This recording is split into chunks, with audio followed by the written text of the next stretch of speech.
Mi hermanos, nos encontramos estudiando el texto de la segunda carta a los Corintios 4, del 7 hasta el 15, que se lo ha titulado Tesoro invaluable en vasijas de barro. Y como vimos la semana pasada, el Señor se complace en elegir a los siervos más humildes, a los siervos más débiles para llevar su verdad transformadora. Le agrada sobremanera al Señor. Y Él ha puesto este tesoro invaluable de la verdad, del Evangelio salvador, del nuevo pacto, ¿en quién? En vasijas de barro como nosotros. Recuerda la primera carta a los Corintios, capítulo 1 y el verso 26, cuando les dice a los corintios que ellos no venían de sangre azul, de sangre de reyes en la congregación. Les dice, pues mirad hermanos, vuestra vocación, que no sois muchos sabios según la carne, ni muchos poderosos, ni muchos nobles, sino que lo necio del mundo escogió Dios para avergonzar a los sabios, y lo débil del mundo escogió Dios para avergonzar a lo fuerte, y lo vil del mundo y lo menospreciado escogió Dios, y lo que no es, para deshacer lo que es, a fin de que nadie se jacte en su presencia. Así que a Dios le agrada poner la verdad profunda de su evangelio en vasijas de barro. Y ese es el rico contraste que observamos en el pasaje que estamos estudiando. El contraste entre el valor inestimable del tesoro del evangelio salvador, de la gloria de Dios en la faz de Jesucristo, y los contenedores humanos, las vasijas de barro que son débiles. Vasijas que pueden ser reemplazables, porque allí viene justamente, se deposita este tesoro del evangelio. ¿Y por qué se está discutiendo esto? ¿Por qué se discute esto aquí en el texto que hemos comenzado a estudiar? Porque Pablo está siendo atacado. Es una congregación muy amada por el apóstol Pablo. Ha dado todas sus fuerzas, sus energías, su tiempo, su corazón para que esta iglesia salga adelante, pero había sido invadida por falsos maestros.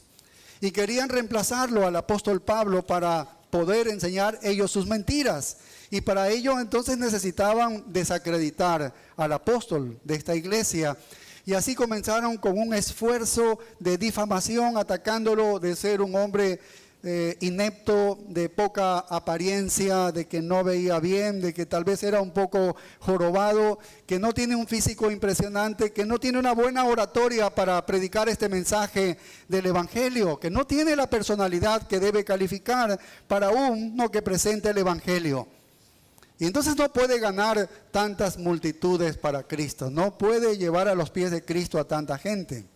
Así que este fue un ataque en parte, ¿no?, para destruir la confianza de los corintios en el apóstol Pablo, y entonces se volvieran hacia ellos, hacia los falsos maestros, y ellos podrían escuchar entonces sus doctrinas demoníacas.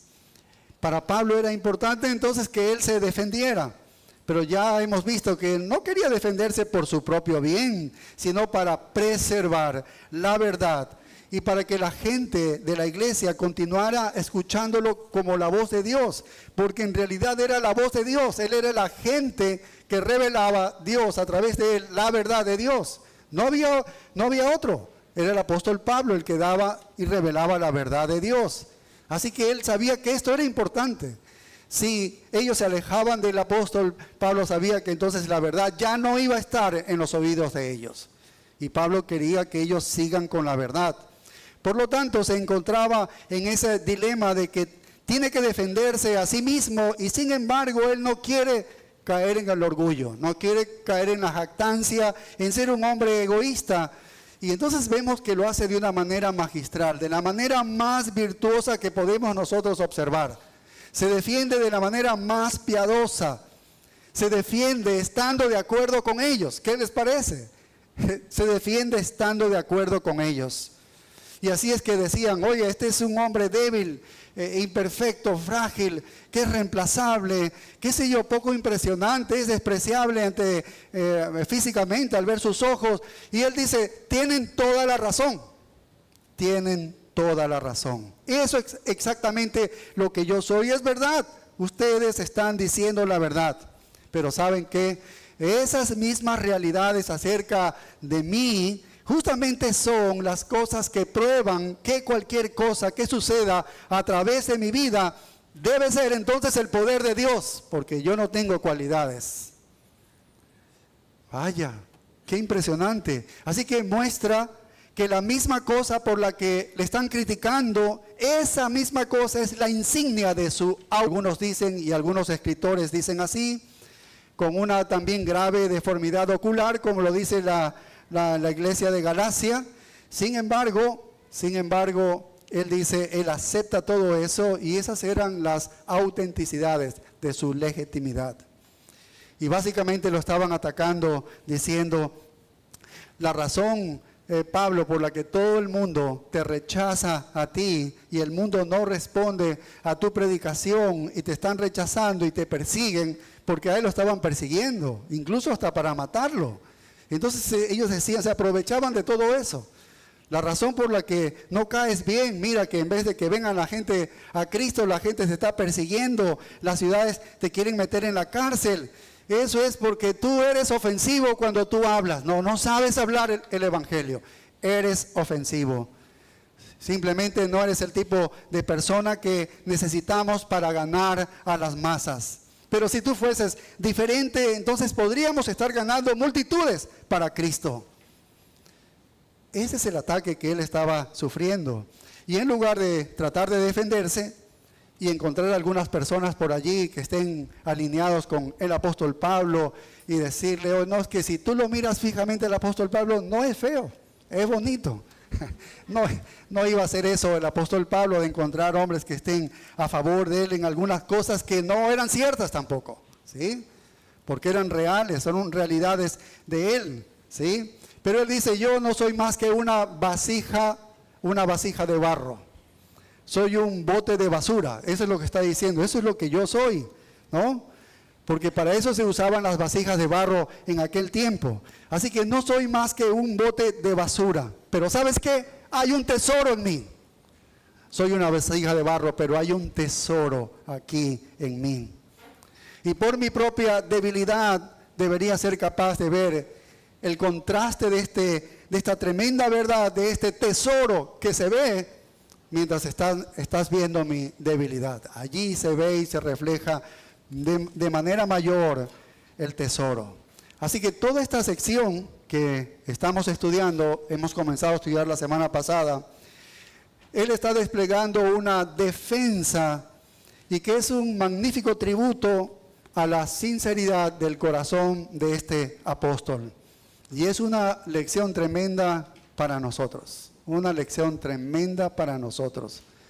Porque él dijo, sed imitadores de mí como yo lo soy de Jesucristo. Así que cualquier cosa que el apóstol Pablo estuviera haciendo en su vida, él simplemente está siguiendo el modelo de Cristo. Cristo ha sido así y él sigue el modelo de Cristo. Es verlo al mismo Cristo aquí. ¿Y qué deberíamos hacer nosotros? Seguir ese modelo del apóstol Pablo, porque eso es seguir a Jesucristo. Y esta porción la tenemos desde el verso 7 hasta el versículo 15, y se revelan alguna serie de características de un siervo eficaz de Jesucristo, ¿no?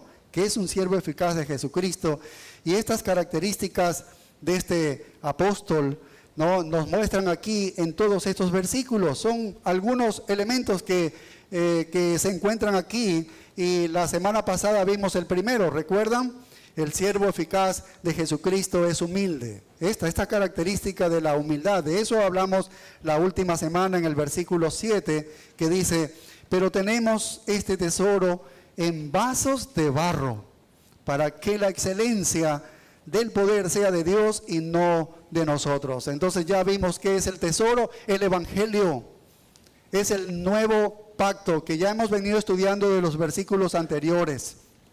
Esta gloriosa verdad indicaba en parte lo que dice el versículo 6, si vamos al verso 6, que ha sido la iluminación del conocimiento de la gloria de Dios en la faz de Jesucristo. Es decir, que Cristo es Dios, el Dios encarnado, ¿sí? Cristo es el Dios encarnado. Así que tenemos esta vasta, incomprensible e invaluable realidad en una vasija de barro. Vaya, en una vasija de barro. Y él dice, admito que yo soy una vasija de barro. Las vasijas de barro se usaban comúnmente para propósitos deshonrosos, como cuando Pablo habla en la segunda carta a Timoteo 2:20, algunos utensilios, dice, como en la casa son para honra y otros son de deshonra. Así que había vasijas que eran para deshonra, para propósitos deshonrosos, y esas vasijas eran cuestiones baratas, reemplazables, sin valor, cosas que se utilizaban en la casa y su único valor estaba en el servicio que realizaban, pero no tenían ningún valor intrínseco, ningún mérito dentro de la vasija. Así que lo habían acusado a Pablo de ser débil, de ser poco impresionante, no era un hombre intelectual, astuto, y nada que mirar, nada que oírle a él porque no se expresaba muy bien o la gente se iba. Y él, ¿cómo le responde? Entonces, tienen razón, yo soy una vasija de barro. Pero, ¿sabes qué? Les dice, quiero que sepan ustedes algo, que Dios escoge a estas vasijas de barro para que la inconmensurable grandeza del poder justamente sea de Dios y no de nosotros mismos. Vaya, así que deja muy claro de dónde es que viene el poder. El falso maestro te va a decir que él es poderoso, aunque en su verbo tiene Dios Jesucristo, pero todo te hace ver en el púlpito y cómo se mueve y lo que hace que él es el hombre, ¿sí? Pablo dice, nada que ver, todo viene de Dios y más bien señala todas sus debilidades como ciertas. Pone en exhibición el poder de Dios y la gloria de Dios por medio de mostrar todas sus debilidades, todas sus críticas y todos sus ataques. Vaya, ¿cómo brillaba entonces la gloria de Dios en la vida de este hombre? En este inútil, en esta vasija de barro, como lo criticaban los falsos maestros. Así que esa es una tremenda reprimenda para estos falsos maestros, porque por un lado están diciendo, mira, muchos te están rechazando a ti, mucha gente te está dando la espalda, te odian, te quieren matar, por eso te persiguen y están metiéndote en la cárcel una y otra vez. Hemos leído el capítulo 11 de la segunda carta a los Corintios, todo lo que él sufrió, y todo eso te pasa porque tú no eres el hombre de Dios. Entre los gentiles están buscando tu vida, entre los judíos lo mismo, están considerando también matarte. Así que de todos los lados lo perseguían aún para la muerte. Y mira lo impopular, mira lo ofensivo que eres. Tú no eres una persona que va a traer a las multitudes a Cristo, no eres nada. Tu personalidad es una personalidad pésima, ¿no? Y tu inepta oratoria. Así que es debido, y le seguían diciendo, es debido a esa confrontación ofensiva que tú tienes, que te caracteriza cuando tú predicas sobre el arrepentimiento y la cruz y todo eso. Vaya, nosotros lo entendemos, estamos en esta iglesia, hemos predicado de los falsos maestros y como en otras iglesias no predican del arrepentimiento, no predican de la cruz. ¿Y quiénes son esos? El falso evangelio, falsos maestros, falsos pastores que no predican un evangelio ofensivo, ¿sí? Es decir, el mensaje debe ser algo suave para las multitudes, para que se llenen las iglesias y así pues ellos tengan supuestamente con su gran mensaje abarrotada el lugar donde ellos están. Bien, entonces ellos más bien le criticaban eso, ¿ves? Siempre que hablas el arrepentimiento, ahí está. Entonces la gente se va. Hablas del señorío de Cristo, no solo de recibir a Cristo como Señor y Salvador, sino el señorío de Cristo. Estás hablando allí que hay que someterse a Cristo. Todo es ofensivo en ti. Este es el ataque de los falsos maestros. Y la respuesta de Pablo para ellos es, yo solo soy una vasija de barro, pero permítanme poner la carga de la prueba sobre ustedes. Ahora sí, les voy a poner la carga de la prueba, porque vas a tener que demostrarme de lo que está sucediendo en mi vida. Si es cierto todo lo que tú dices, todos los ataques que tú dices, si es cierto, entonces explíquenme ustedes, falsos maestros, cómo es que mi vida ha sido utilizada tan poderosamente, ¿de dónde emana ese poder? de vidas transformadas, de vidas cambiadas, de una iglesia como la de Corintios que había sido fundada sobre Jesucristo. Entonces, ¿de dónde sale todo eso? ¿No miran ustedes a las personas que se han convertido? ¿No miran a las personas que están creciendo espiritualmente y cómo predican este evangelio también fielmente? Entonces, ¿qué me dicen ustedes de ellos? ¿Es porque no es nada? Así que mira el rastro de los convertidos y pregúntales cómo le sucedió eso a ellos, cómo le sucedió. Dices que no soy nada, entonces yo te digo que Dios lo es todo. Es verdad, yo no soy nada. Lo que tú dices es verdad, pero entonces tienes que llegar a la conclusión que Dios es todo. Todas las vidas transformadas, todo lo que está ocurriendo es solamente, genuinamente, el poder de Dios. Eso es lo que estaba pasando en la vida del apóstol Pablo. Así que esa es la implicación aquí. Todo lo que yo te digo que Dios lo es todo, ¿no? Dios lo es todo, eso es lo que decía Pablo. Entonces, todo viene de Dios. Mira lo que ha pasado en mi vida y si hay algo que sale de mi vida y origina todo eso, debes llegar a la conclusión de que solo es el poder de Dios. Así que mira cómo Dios se deleita en vasijas de barro. Y ya no pueden dudar de la fuente del poder que es Dios. No hay manera en que puedan dudar, porque ya lo han hecho añicos, ¿no? Ya lo han hecho añicos al apóstol Pablo y él dice, sí, es verdad, yo soy todo eso. Entonces, ¿de dónde está ese poder que transforma vidas? Entonces, él era el recipiente donde Dios usaba su vida para alcanzar a otros. Las personas nunca se convierten por las habilidades humanas. Téngalo en cuenta, los falsos maestros, ellos van a querer sobresalir. Ellos son los campeones. Ellos son los magos de la evangelización, donde multitudes se arrodillan, alzan la mano y salen. Oye, así no nos muestra el apóstol Pablo el evangelismo, ¿ves? No nos muestra de ninguna manera eso. Ninguna persona es convertida por el intelecto humano. No se convierten porque seamos ingeniosos. Vamos a hacer una serie de métodos, ¿sí? Como esas reuniones que se hacen 2 o 3 días en la playa, en otros lugares. Y ahí la gente se va a convertir y la gente se va a llenar aquí en las iglesias. Ese es el ingenio humano pensando de que por medio del intelecto o de ideas novedosas la gente puede venir a los pies de Cristo. Pero nadie es convertido por el genio de algún hombre. La gente es convertida solo por el poder de Dios. Y todo lo que Dios necesita es poner la verdad en una vasija de barro y que esa vasija de barro, sí, se deje ver como una vasija de barro para que el poder de Dios emane de allí.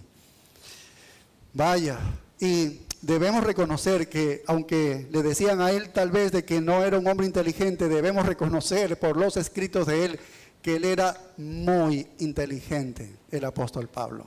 Era muy inteligente por los escritos y la gran teología de cómo defiende los puntos teológicos de muchísimos temas, ¿no? Así que él era una mente brillante, en verdad el apóstol Pablo, ¿sí?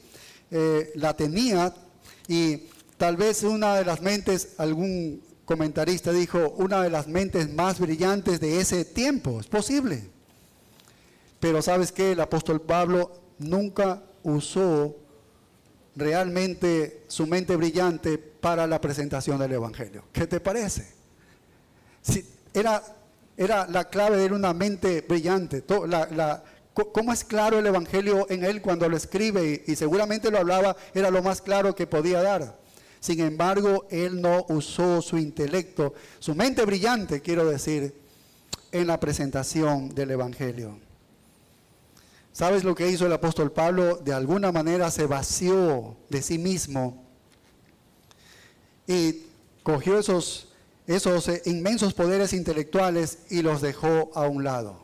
No voy a ir con ningún tipo de intelectualismo para predicar el evangelio. Los voy a dejar a un lado. Nunca trató de convencer a la gente para que se salvara. Mira, es que yo te voy a explicar esto que nadie te ha explicado. Yo te voy a decir la verdad. Es una manera que ningún predicador te puede decir esto. Y le decía cosas No, el apóstol Pablo no hizo uso de eso. Él simplemente, como dice en la primera carta de los Corintios 2:1, cuando yo fui a ustedes, yo fui con temor y temblor. Ahí están sus debilidades. Así fue. Y solamente prediqué la cruz de Cristo. Cristo y a este que había muerto y había resucitado. Eso es todo lo que él predicó. ¿Ves? Ningún intelectualismo. Así que él mismo se había despojado a sí mismo. Bueno, como lo había hecho su Señor, que estando en su trono de gloria se despojó de todo y descendió en carne humana, en hombre. Y no hizo uso de ese glorioso trono que tenía en el cielo, y no hizo uso de todos sus poderes. No, se vació de sí mismo. Lo mismo hizo el apóstol Pablo con su mente brillante que él tenía. No la usó para de alguna manera impresionar a las personas y entonces que la gente le siga a él, porque ese hombre es impresionante, cómo habla, cómo defiende, los argumentos que muestra. Y mira qué argumentos muestra. Sí, todo lo que ustedes dicen es verdad de mí. Vaya, qué impresionante. Así que él se redujo a una vasija de barro, porque eso es lo que él está enseñando. ¿Sabes qué? Somos simples vasijas de barro. Y todos sus poderes intelectuales, su tremenda mente la guardó para las grandes epístolas cuando escribe. Y ahora que es una bendición para nosotros que nos ha dado Dios a través del apóstol Pablo y sus escritos. Bien, entonces Dios se movió evangelísticamente a través de la vida de este apóstol. Ahí en medio de esa vasija de barro, en medio de su gran sencillez. Y realmente la demostración de la prueba recae entonces sobre las personas que están diciendo que si él tuviera encanto personal, que si él sería más efectivo, ¿no? Porque ellos tendrían que responder, entonces, ¿cómo es él efectivo si no tiene nada? Entonces, ¿cómo están las vidas convertidas si ustedes están diciendo que no tiene nada? Y la respuesta tendría que ser, porque hay una respuesta, tendría que decir, Dios está obrando en este hombre. ¿De qué otra manera podrías explicar de los convertidos y de los que están creciendo espiritualmente, de las iglesias que había levantado el apóstol Pablo? Tal vez decenas, cientos de personas, y en todo su ministerio miles de personas. ¿Cómo se pueden explicar la existencia de estas iglesias que habían sido fundadas, habían sido establecidas, nutridas y que estaban creciendo y que estaban desarrollándose? ¿Cómo lo puedes explicar? Solamente por el poder de Dios. Así que la debilidad del predicador no limita en absoluto el evangelio, ¿sí? Si tú crees que, no, es que yo soy una persona muy limitada, oye, la debilidad de todo predicador, de todo que predica el evangelio, no limita en absoluto el evangelio. La debilidad del predicador más bien le ayuda al evangelio, va a ayudarle al evangelio. ¿Por qué? Porque la debilidad del predicador no es algo fatal para la predicación del evangelio, no es algo fatal, es esencial más bien para ello. Es esencial porque brilla el evangelio de Jesucristo, se nota mucho más la brillantez del poder de Dios. Bien, eso vimos como primera característica de la humildad. Ahora vamos a avanzar una más el día de hoy, que es algo interesante, va junto con esta humildad. Porque si alguien tiene esta característica de ser humilde como el apóstol Pablo, entonces tú vas a observar que hay un hombre que es como invencible. Entonces, hay un hombre que es invencible. Y esta es la segunda característica que se muestra aquí de un siervo que es eficaz en Jesucristo. Y este es como un paralelo, ¿no? Si es una vasija de barro que es frágil, que puede ser reemplazable, sin valor, bueno, creo que no debemos ni subestimarla ni sobreestimarla. Creo que Pablo no quería ni sobreestimarse ni subestimarse. Simplemente quiere que le consideren como lo que él es, una vasija de barro. Así que él va a presentar una serie de paradojas en los versículos del 8 y el 9 para poder hablar de esto. Va a presentar 4 contrastes para demostrar que esta debilidad no lo paralizaba al apóstol, que esta debilidad no lo destruía al apóstol, más bien estas debilidades me están fortaleciendo. Y él decía, estas debilidades es algo esencial, no es fatal para el cumplimiento del deber de la predicación del Evangelio, es esencial, lo necesitas, de hecho lo necesitas para predicar el Evangelio. Y mira, vamos a leer estos dos versículos que nos presenta aquí, estas cuatro contrastes. Verso 8 dice, que estamos atribulados en todo, mas no angustiados, en apuros, mas no desesperados, perseguidos, mas no desamparados, derribados, pero no destruidos. Este es un hombre humilde, ¿ves? Este es un hombre humilde, pero aquí también hay un hombre que es invencible. 4 cosas y en todas sale victorioso, ¿sí? En las 4 sale victoriosos. Así que aquí tenemos a un hombre que es muy consciente de todas sus debilidades. No estaba ciego a sus debilidades, él las conocía, pero al mismo tiempo, en esas debilidades, él es poderoso, él es invencible. Eso es lo que está mostrando aquí en estos 2 versículos, ¿sí? Y con el fin de mantenerlo a Pablo humilde, nosotros conocemos y avanzamos un poco en la segunda carta de los Corintios 12:7, solo para que veamos cómo Dios tuvo que tratar y lidiar con la vida de Pablo para que él se mantenga humilde, ¿sí? Para que él se mantenga en esa posición, en ese reconocimiento, para que el poder de Dios entonces pueda fluir de manera más clara ante los demás. Él dice así, segunda carta de los Corintios 12:7, y para que la grandeza de las revelaciones no me exaltase desmedidamente, me fue dado un aguijón en mi carne, un mensajero de Satanás que me abofetee. Había sido un hombre que había sido llevado al tercer cielo y se le había dicho cosas que él ni siquiera podía explicarlas. Porque humanamente ni siquiera las personas se podrían haber entendido. Y eso le puede hacer orgulloso a un hombre que ha recibido revelaciones de Dios así. Y entonces Dios le ha dado este aguijón, dice, en mi carne un mensajero de Satanás que me abofetee. Algunos comentaristas coinciden en que este mensajero de Satanás, este aguijón, era el líder de la conspiración corintia. Es decir, estos falsos maestros, había uno de esos falsos apóstoles, que era justamente este aguijón constante con el apóstol Pablo. Él era el que estaba llevando el asalto hacia la vida, hacia la reputación de Pablo, ¿sí? Porque ahí dice, para que no me enaltezca sobremanera respecto, dice, a lo cual 3 veces he rogado al Señor que lo quite de mí, y me ha dicho, y ahí está el principio, bástate mi gracia, porque mi poder se perfecciona en la debilidad. Entonces, cuando somos débiles, débiles en nuestra propia fuerza, más fuerte eres en el poder de Dios. Mientras más somos inútiles, siento que soy un inútil, eso es la mejor posición para que se muestre el poder de Dios. Y por eso dice, por tanto, de buena gana me gloriaré más bien en mis debilidades, para que repose sobre mí el poder de Cristo. Y la mayoría de los cristianos está lamentándose y viviéndose y llorando y diciendo, ¿por qué tengo estas debilidades y estas debilidades?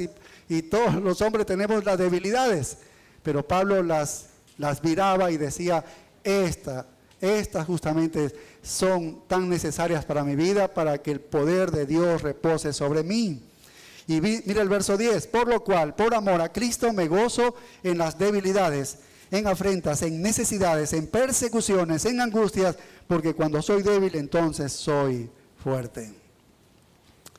Qué increíble, Pablo encuentra su fuerza en su debilidad, porque esa fuerza es la fuerza de Dios. O sea, tú encuentras el poder de Dios en tu debilidad. ¿Qué te parece?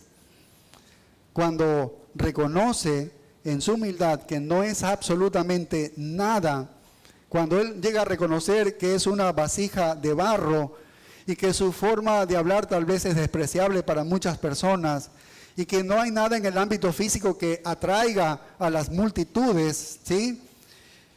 Él todo eso lo echa en las manos del poder de Dios. Y ese es el punto que está haciendo Pablo aquí. Eso es esencial, entonces, las debilidades. Y a medida que él lo está haciendo, al ser completamente humillado, descubre que el poder de Dios se expresa en su vida. Ahora sí, comenzamos a ver claramente el poder de Dios.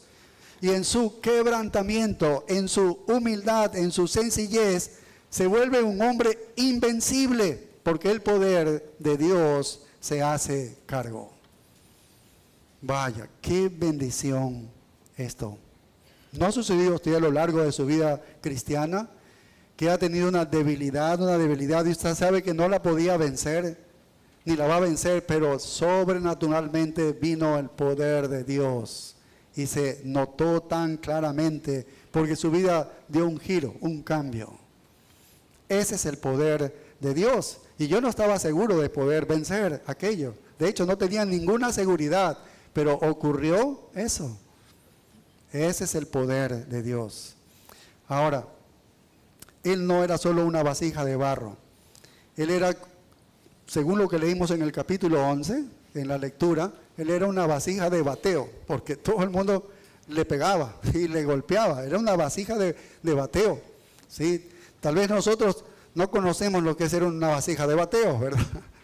Vasija de barro, creo que sí, viendo nuestras propias debilidades, siendo sinceros de verdad, somos vasijas de barro. Pero vasijas de bateo, no sé quién de nosotros puede haber sido como Pablo una vasija de bateo, porque sin piedad él fue golpeado toda su vida por personas que estaban tratando de romper la vasija de barro en 1000 pedazos. Eso es lo que estaban haciendo.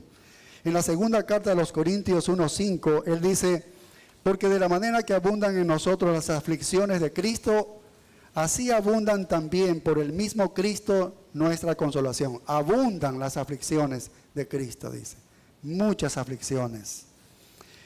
En la primera carta a los Corintios 4:11, es interesante, de las cosas que él padecía, dice: hasta esta hora padecemos hambre, tenemos sed, estamos desnudos, somos abofeteados y no tenemos morada fija. Nos fatigamos trabajando con nuestras propias manos, nos maldicen y bendecimos, padecemos persecución y lo soportamos, nos difaman y rogamos. Hemos venido a ser hasta ahora como la escoria del mundo, el desecho de todos. ¿Ves por qué él dice que yo soy una vasija de un bote de basura? Hemos venido a ser el desecho de todos. En realidad no somos populares, es lo que dice. Yo no soy ningún hombre popular. El mundo nos mira a nosotros como si fuésemos la escoria, la inmundicia. Siempre fue así para él. Si usted lee todas sus cartas, siempre fue así para él. Mira la segunda carta a los Corintios, capítulo 6 y el versículo 4. Segunda carta a los Corintios 6:4. Mira lo que dice. Antes bien, nos recomendamos en todo como ministros de Dios, en mucha paciencia, en tribulaciones, en necesidades, en angustias, en azotes, en cárceles, en tumultos, en trabajos, en desvelos, en ayunos. Mira el verso 10, como entristecidos, mas siempre gozosos, como pobres, mas enriqueciendo a muchos, como no teniendo nada, mas poseyéndolo todo. Esta era la vida del apóstol Pablo, a diferencia de los apóstoles que se llaman hoy en día, ¿no? Es un contraste increíble. Nunca terminaba los padecimientos y las aflicciones al apóstol.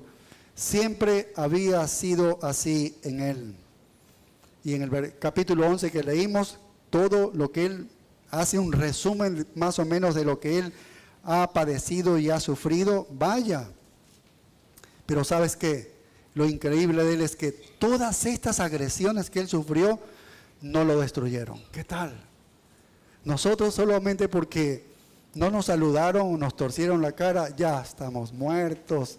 La reputación de nosotros, que no me saludó a mí, yo, el hermano fulano de tal. Y ya estamos enojados, la ira, que sí, que no sé cuánto. Vaya, qué cosas, ¿no? Qué cosas. Pero este apóstol nada lo pudo destruir. Todas esas agresiones nunca causaron que él fuera aplastado totalmente. hay una cosa invencible en él. Una cosa de un hombre que es invencible. Oye, este hombre nada lo puede poner horizontal y dejarlo ahí para siempre. No hay manera. Qué noble siervo de Dios. Qué hombre de Dios el apóstol Pablo. Porque cuando ha corrido ya al final en sus propios recursos, él sabe que ya está, sus fuerzas ya se le gastan allí a un tramo más, ya no tiene más fuerzas. Él sabe que allí le alcanza el poder de Dios. Ahí se va a hacer cargo el poder de Dios. Él sabe eso y corre así, vive así, de esa manera. Y cualquiera que siga a Cristo debería aprender a abrazar ese sufrimiento y abrazar ese dolor como un amigo. Y hablar de eso aquí es, no, pues yo no quiero sufrir, yo no le predico el evangelio porque me van a hacer a un lado. En la familia no quiero que me hagan a un lado, así que yo no les predico el evangelio. Y entonces nos andamos cuidando de quedar bien con todas las personas, ¿ves? Pablo no vivía de esa manera. A él lo estaban acusando falsamente, le estaban difamando, le estaban calumniando y todo eso era destructivo para la vida de él, pero después de que lo habían destruido, así, hablándole de tantas cosas, ¿no? Ahora la gente entonces tiene que explicar el impacto que hay en esa vida, que para ellos no sirve para nada. Entonces, explícame el impacto que hay en una vida así, explícame. Él les dice, está bien, yo he pasado por todo eso, lo he recibido todo, ahora no soy nada, es lo que estaba diciendo. Todo el mundo está pensando que yo soy nada, soy como la escoria del mundo, y la verdad es que no soy nada. Esa es la verdad. De hecho, él ya ha dicho, nosotros somos como la escoria para el mundo. He sido aplastado hasta la nada. Entonces, ahora tienes que explicarme cómo ha sucedido esto, cómo está ocurriendo estas cosas. Tienes que explicarme este poder de Dios. Y no hay otra cosa que explicar que es Dios, con su poder que ha estado en la vida de él. Y si el poder es de Dios, entonces él dice, ¿ves? ¿Reconoces que es el poder de Dios que ha hecho eso? Entonces debes reconocer que yo soy el siervo de Cristo. Tienes que reconocer que yo soy el siervo del Señor. Y que tus acusaciones entonces son incorrectas. Es una refutación poderosa del apóstol Pablo, ¿sí ves? Porque los acorrala con su mismo argumento. Explícame ahora esto. Las iglesias, las vidas transformadas, explícame. ¿Es Dios? Sí, es Dios. Entonces explícame, yo soy el siervo de Dios. ¿Ves? ¿Por qué dices que no soy el siervo de Dios? Yo soy el siervo de Dios. Bueno, todo este ataque hacia el apóstol Pablo lo hizo menos capaz de confiar en sí mismo. Nosotros siempre vivimos queriendo confiar en sí mismo. Es que quiero tener seguridad en esto, así vivimos, ¿verdad? Pero menos se va a mostrar el poder de Dios mientras más está seguro en diferentes áreas. Pero Pablo se quedaba sin seguridades, porque así no podía confiar en sí mismo en absoluto, ¿sí ves? Pero le daba la oportunidad de confiar más en Dios. La oportunidad de confiar más en Dios. Y eso lo hizo más poderoso. Vaya. Y así todo el mundo tenía que explicar entonces cómo estaba sucediendo si este hombre no era más que una vasija de barro. ¿Cómo es que está pasando todo esto? Y él presenta 4 contrastes, el apóstol, que él demostró de sus incapacidades, pero que no invalidaban el ministerio que tenía, más bien validaban el ministerio que él tenía y que demostraba que él era el siervo de Dios. 4 contrastes. Esos 4 contrastes, bien sería bueno que los psicólogos lo leyeran y lo estudiaran, ¿sí? Porque destruye la psicología y a todo consejo de los psicólogos, ¿sí? Completamente los destruye. Mira el primer contraste, dice en el versículo 8. Que estamos atribulados en todo, mas no angustiados. Atribulados, viene ahí una palabra griega, es un verbo griego que significa estar sujeto a presión o estás bajo presión. Sí, atribulado, estás bajo presión. Y Pablo estaba constantemente, como hemos leído algunos textos desde el comienzo, Constantemente estaba bajo presión. Presión física y también presión espiritual. Presión física y presión espiritual. Mira la segunda carta a los Corintios 7, un poquito más adelante, segunda carta a los Corintios 7:5, lo que dice: porque de cierto, cuando vinimos a Macedonia, ningún reposo tuvo nuestro cuerpo, ¿sí? Sino que en todo fuimos atribulados. Ahí está, fuimos atribulados de fuera, conflictos de dentro, temores, físico y espiritual, ¿sí? La tribulación vino de todos los lados. Toda angustia y aflicción sufrida por los cristianos, que es causada por la presión del mundo, sobre los cristianos, tanto física como espiritual que pueda ser, debe ser siempre entendida a la luz de ese vínculo que existe con las aflicciones de Cristo. Porque Pablo decía, ¿sabes qué? Yo estoy sufriendo lo que le falta de las aflicciones de Cristo, ¿sí? Es decir, los ataques que él sufría no eran en realidad de él, lo perseguían en realidad era Cristo, y que todavía tenía que seguir sufriendo Cristo, pero para mí es honroso sufrir las aflicciones de Cristo. Yo me identifico con eso. Él dice, yo quisiera ser semejante a tener las mismas aflicciones de Cristo, solo para asemejarme más a mi Salvador. ¡Qué tremendo! Tú no harías eso. Yo no haría así, de decirlo tan rápido. Yo quiero tener las aflicciones de Cristo. Nosotros corremos apenas hay aflicciones. No queremos nada de dolor. Es tremendo lo que él habla, pero él estaba diciéndole eso, ¿sí? Hoy hablamos de presión nosotros. Dice, es que estoy bajo presión. Así es el diálogo entre nosotros. Estamos bajo constante presión. Creemos que estamos bajo presión el día de hoy, pero no sabemos lo que es la presión en verdad, hasta que te despiertas todos los días y te enfrentas a la muerte. ¿Esa es la presión en la que tú hablas? ¿O es otro tipo de presión la que tú tienes? ¿Sí? Porque ese era Pablo. Se despertaba y él decía, vaya, ese día van por mi vida.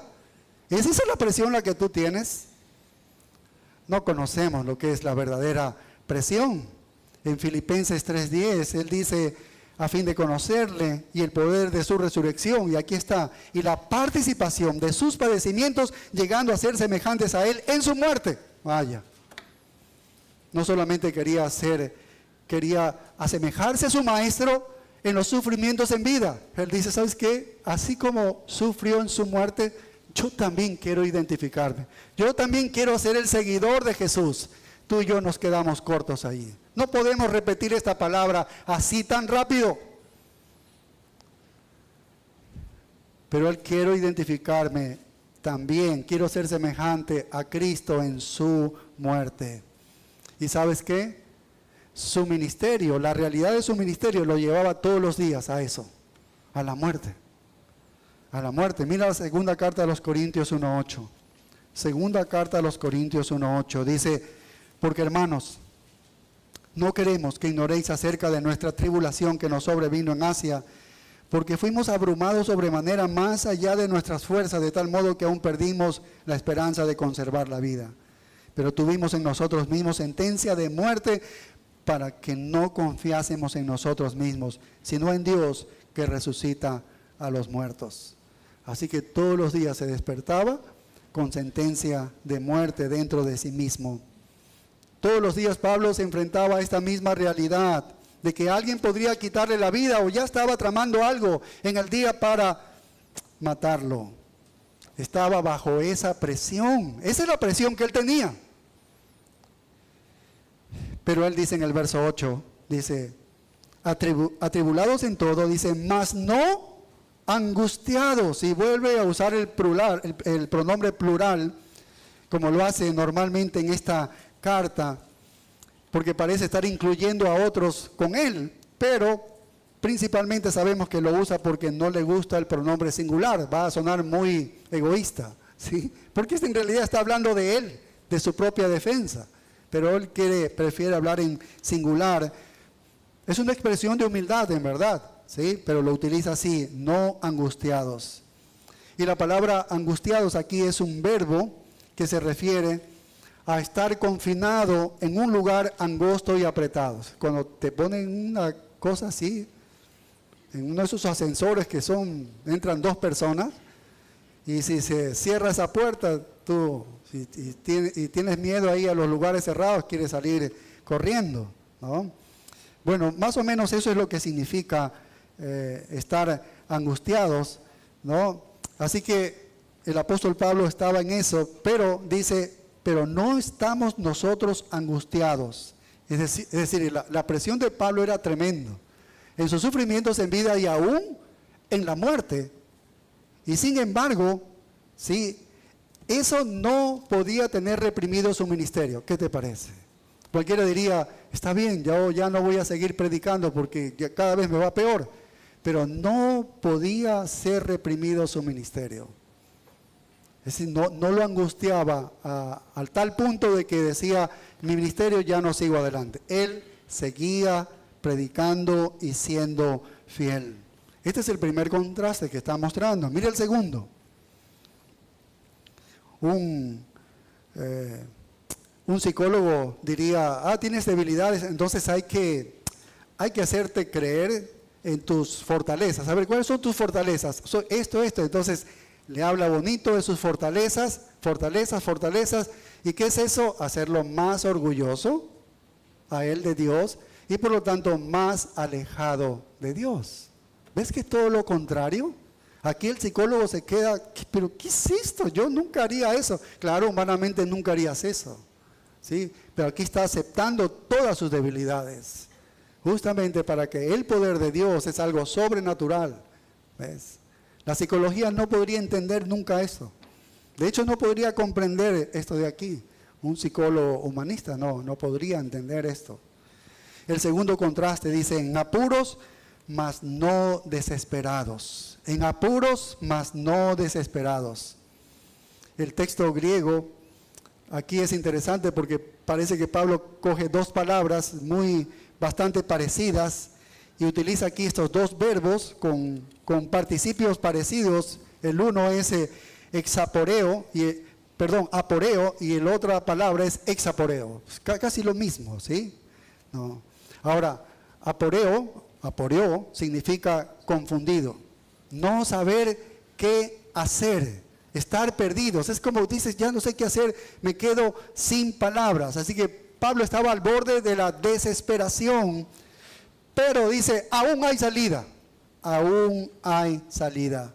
Estaba al límite del ingenio humano que podría hacer. Ya no había ya más que podría él pensar para poder salir, pero todavía había una salida allí. Todavía había una salida. Así que Pablo dice, mira, tú puedes empujarme hasta el fondo de un camino y cuando llegues al fondo vas a encontrar fuerzas allí. Vas a encontrar fuerzas. Y esa es la fuerza de Dios. Ese es el poder de Dios. Eso es lo que él dice, ¿no? Atribulados en todo, mas no angustiados, en apuros, mas no desesperados. Allí hay un poder en el cual yo allí estoy, dice, no estoy desesperado, ¿sí? Tercer contraste, el verso 9, dice, perseguidos, mas no desamparados. Esta palabra perseguir es interesante porque se lo utilizaba cuando alguien va a cazar un animal. Entonces Pablo fue acosado, Pablo estaba siendo cazado por estos falsos maestros y bueno, ¿lo querían cazar para qué? Para tenerlo como un trofeo. No, lo querían matar. Eso observamos en los textos que él habla. Lo perseguían día tras día tratando de acabar con su vida. Los judíos conspiraban a diario para matarlo. En Hechos 9:23 dice así, pasados muchos días los judíos resolvieron en consejo matarle. Mira, los judíos lo querían matar, pero sus acechanzas llegaron a conocimiento de Saulo y ellos guardaban las puertas del día y de la noche para matarle. Los gentiles también, si avanzamos un poco más en Hechos 9 y el verso 28 dice, y estaba con ellos en Jerusalén y entraba y salía y hablaba denodadamente el nombre del Señor y disputaba con los griegos, pero estos procuraban matarle. Griegos también querían matarle. Así que esta persecución no es una persecución tal vez como nosotros podemos, no, es que me están persiguiendo. ¿Pero qué me están persiguiendo? No, es que ese fulano me está persiguiendo es para cobrarme. Esa no es la persecución que está diciendo acá, ¿sí? Esa no es persecución. Esta es persecución, mira, esta es la persecución. Es para matarlo. Pero dice, mas no fueron desamparados, mas no desamparados. Vaya, otra vez utiliza el plural, desamparados. ¿Qué significa desamparados? En realidad, nunca estuvo solo. Nunca estuvo solo, no fue desamparado. Lo persiguieron como un animal para cazarlo y matarlo, pero él no fue dejado solo. Él no fue abandonado, porque ese es el significado de la palabra, es que no fue abandonado. Desamparado es que no fue abandonado. Así que estuvo en una dificultad que ya era imposible salir, Así que Pablo dice, puedes perseguirme hasta el final, como un animal que lo quieres cazar. Pero ¿sabes qué? Hay alguien que me libra al final. Hay alguien que me libra al final. El Señor nunca le dejó enfrentar una dificultad imposible por sí solo. Nunca. Siempre estuvo allí. Y finalmente el cuarto contraste dice, derribados, pero no destruidos. Esta palabra derribados literalmente significa golpear a alguien con una especie de arma. En la antigüedad se utilizaba una gran espada ancha para golpear a alguien. Usted quería golpearle a alguien, entonces le pegaba con esa espada ancha. Podría ser un palo que cogía y le pegaba, o le pegaba con una vara, o una lanza, o lo que fuera, o simplemente con un golpe de puño, ¿no? Le daba un golpe de puño, o con el antebrazo, que así también golpeaban en la antigüedad. Así que esta es una palabra que se usa cuando está ocurriendo un combate. Así, eso es lo que él dice. Yo estoy en un combate y yo he sido derribado. ¿Qué quiere decir? O sea, me han alcanzado, me han golpeado. Hoy en día bien podríamos decir que esto se refiere al boxeo, y en el boxeo hay un golpe de puño que le dejas KO técnico a la persona, cae horizontal allí. Eso es lo que está diciendo el apóstol Pablo. Mira, me han derribado. La verdad es que me han golpeado tan fuerte que me han hecho un KO técnico. Me han dejado allí horizontal en las lonas. Me han noqueado. Oye, pero nunca he sido destruido. Me he levantado. A diferencia de lo que hemos visto en las grandes peleas, cómo quedan horizontales y se lo llevan allí en camilla. Pablo quedaba allí horizontal en la lona, pero sabes que él siempre se levantaba. Tú viste cómo lo apedrearon cuando regresaba de su primer viaje misionero. Lo apedrearon al apóstol Pablo y de pronto cogió y se levantó. El Señor obrando allí poderosamente, tal vez resucitándolo al apóstol Pablo de un apedreamiento que lo hicieron en las afueras de la ciudad. Eso es lo que ocurría con él. Nunca me he rendido, dice, nunca me he rendido. Así que estas 4 descripciones están hablando claramente de asaltos severos en algún tipo de área de combate. Y al tratar a los adversarios y enemigos, él dice a través de todos ellos, mira, yo he sobrevivido a todo esto. Y les recuerdo una cosa, que el triunfo no es escapar de la adversidad, es derrotarla. ¿Ves? Yo, ¿qué he hecho? He derrotado a la adversidad. Entonces, la pregunta que los falsos acusadores tienen que responder ahora es, Pablo les deja así, ¿no? Les dice esos 4 contrastes. Entonces les dice, ahora quiero que ustedes me expliquen el impacto de esta vida, ¿no? ¿Cómo estos falsos maestros pueden explicar la vida de este hombre inútil? ¿Cómo explicas la continuidad de él? Ha estado en todas estas situaciones, de todas ellas ha sido como un hombre invencible. Se ha levantado y ha seguido adelante. ¿Cómo explicas el celo que tiene para seguir haciendo lo que hace?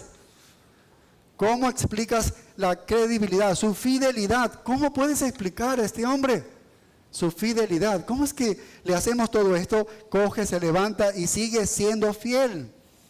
El hecho es que nunca está renunciando él a su ministerio. Sigue moviéndose y sigue predicando. Sigue confrontando porque él no cambia el mensaje. Es decir, me han hecho de todo, me han noqueado, pero me he levantado y él no dice, bien, sabes que ya no voy a predicar de la cruz, no voy a predicar del pecado porque la verdad es que ya me dolió demasiado esto, casi me voy al otro lado de la vida. No, él sigue siendo fiel, no cambiando el mensaje.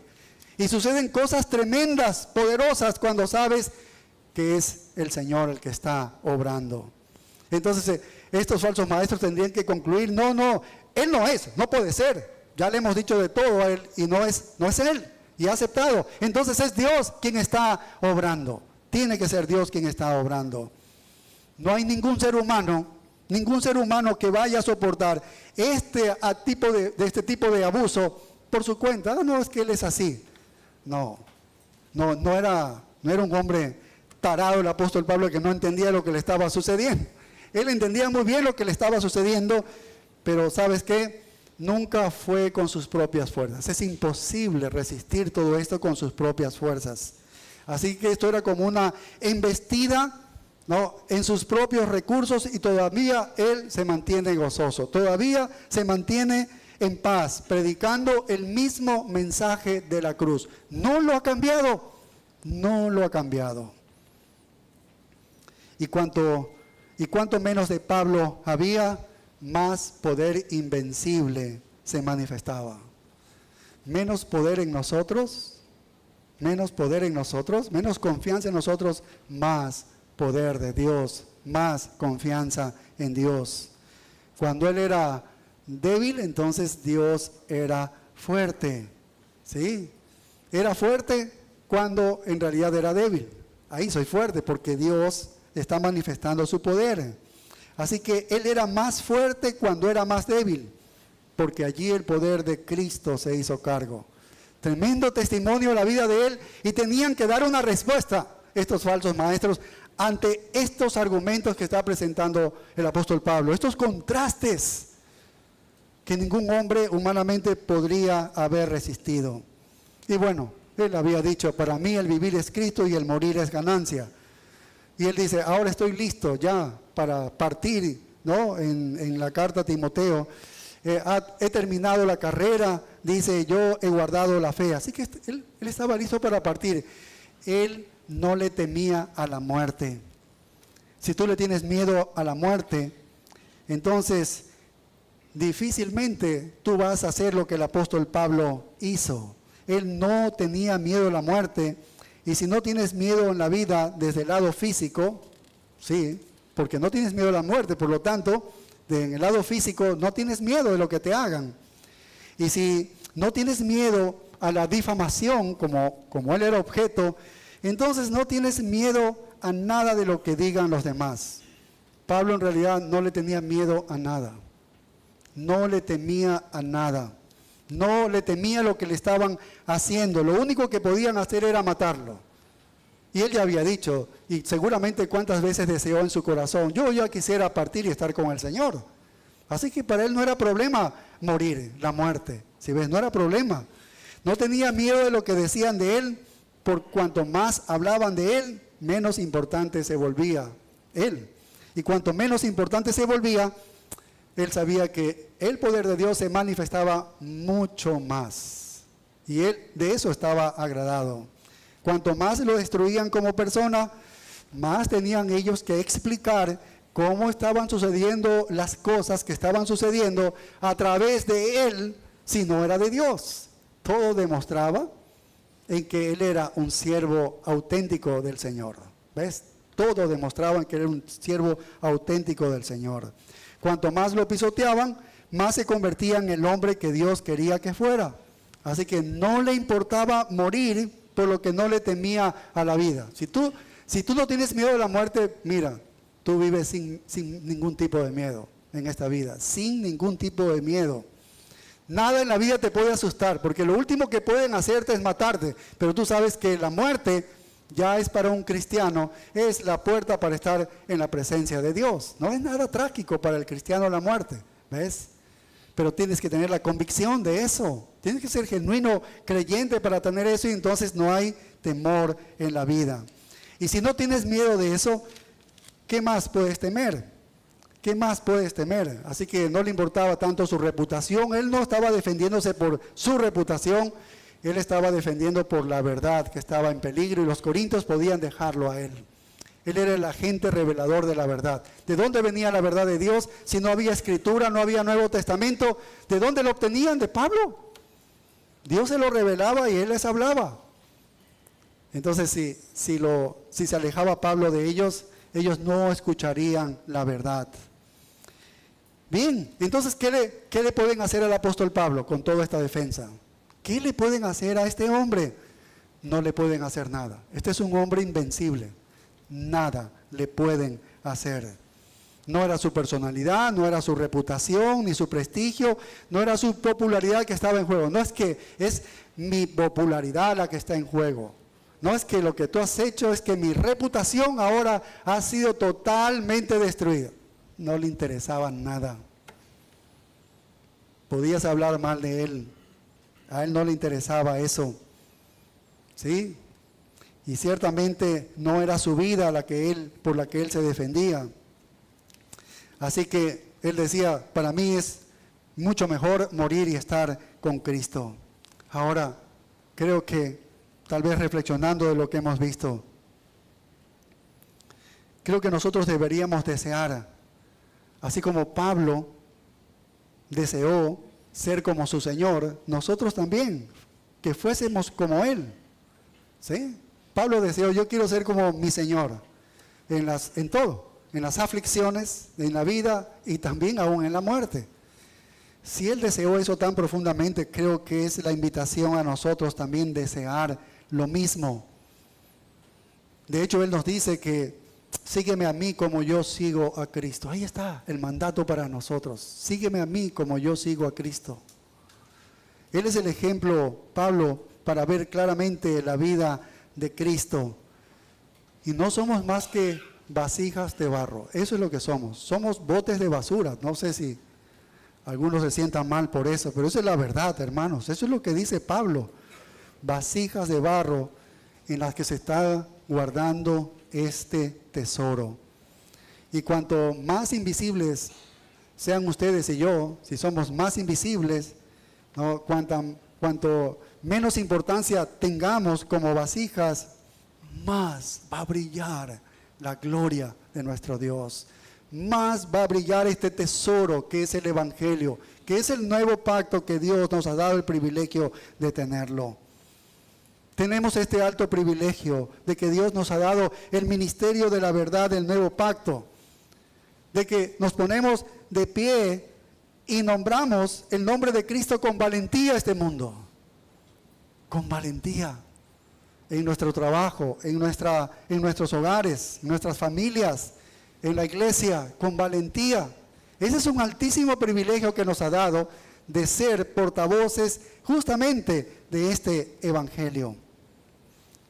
¿Cómo le pedimos a Dios que nos dé un poco del carácter del apóstol Pablo? ¿Sí? Porque nosotros no sabemos lo que significa despertarnos cada mañana y preguntarnos, ¿me tocará morir esta mañana por la persecución de la que estoy siendo objeto? No sabemos eso. Nosotros no lo sabemos. Pero que Dios nos dé un carácter así. Y seríamos capaces, por lo menos, de soportar algunas otras cosas de menor grado para ser fieles a Dios. Oremos. Padre, gracias. Gracias por tu palabra, Señor, y por la vida del apóstol Pablo, y cómo abre su corazón, y cómo nos deja ver lo que hay dentro del corazón de él. Lo hace tan claro, Señor. Estos contrastes en los que él cada vez es menos y brilla tu evangelio, Señor. Este tesoro que está en estos vasos de barro. Permítenos ser así, cada uno de nosotros aquí.